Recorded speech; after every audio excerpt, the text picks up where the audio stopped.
This is Pastor Ray Frank, Syracuse Wesleyan Church. And today is Monday, February the 23rd. Well, the last Monday of the month. And so we've been doing a little study out of Romans chapter 12 the last few weeks at our church. And actually in verse 12, there's a threefold commandment or threefold phrase. Be joyful in hope, patient in affliction, faithful in prayer.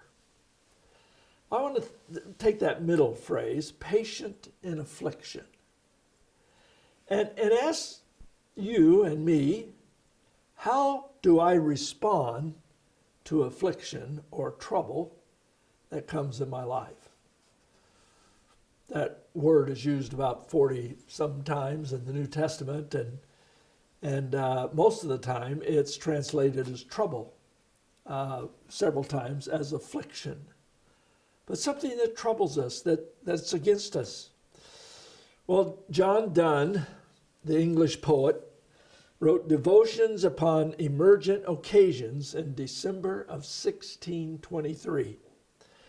He was recovering from a severe illness, and he actually wrote or penned a series of 23 essays representing each day of his very serious illness. And in Meditations 17 of those 23, he penned the immortal line concerning death. Never sinned to know for whom the bell tolls. It tolls for thee.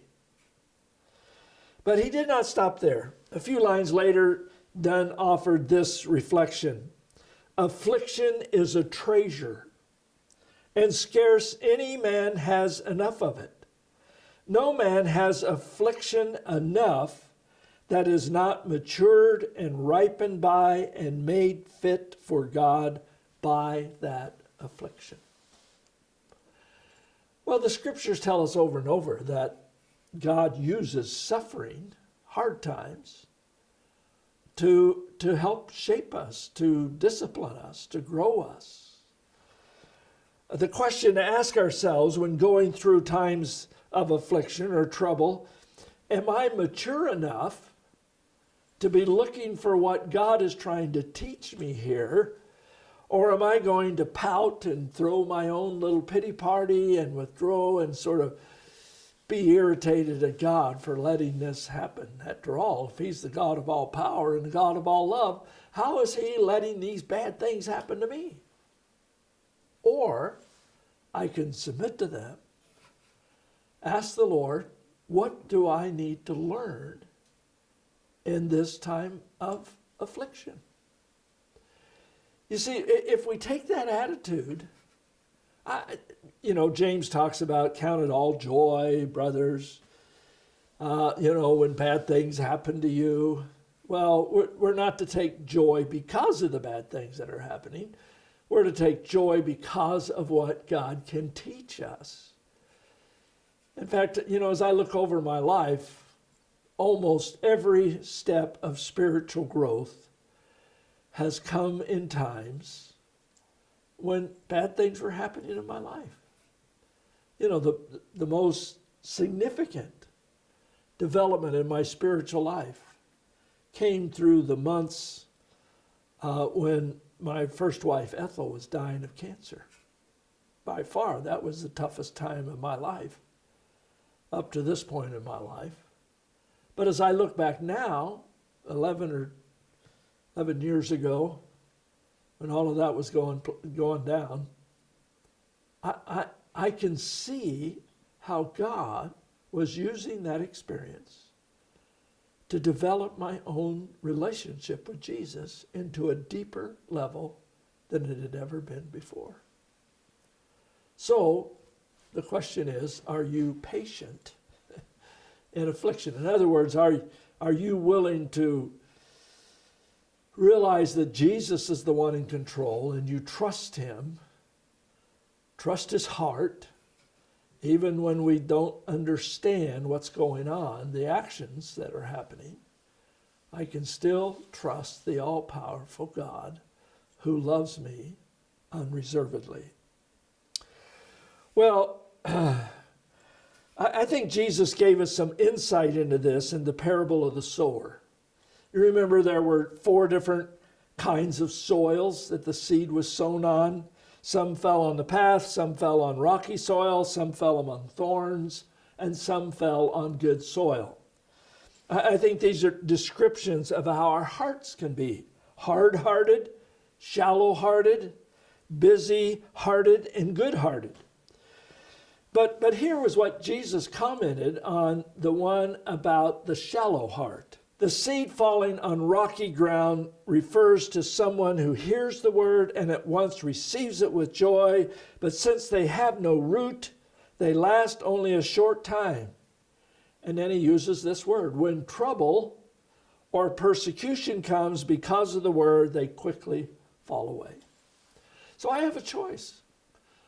Difficult situations, troubles, afflictions, whatever the word is that describe those kind of situations in your life, can either cause you to draw closer to Jesus or cause you to give up. You know, what does it take for you to give up? And folks, I know, I've lived a relatively trouble-free life. There's horrible disappointments and failures and, disasters that have happened in my life. But compared to a lot of people, in fact, my wife Lorna and I were just talking the other night. We almost feel guilty for everything right now in our lives seem to be going so well.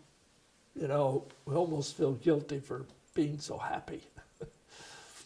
Well, that's not good either. But the point is that all of us will face the unspeakable heartbreak sometime or other, and how do we respond to that?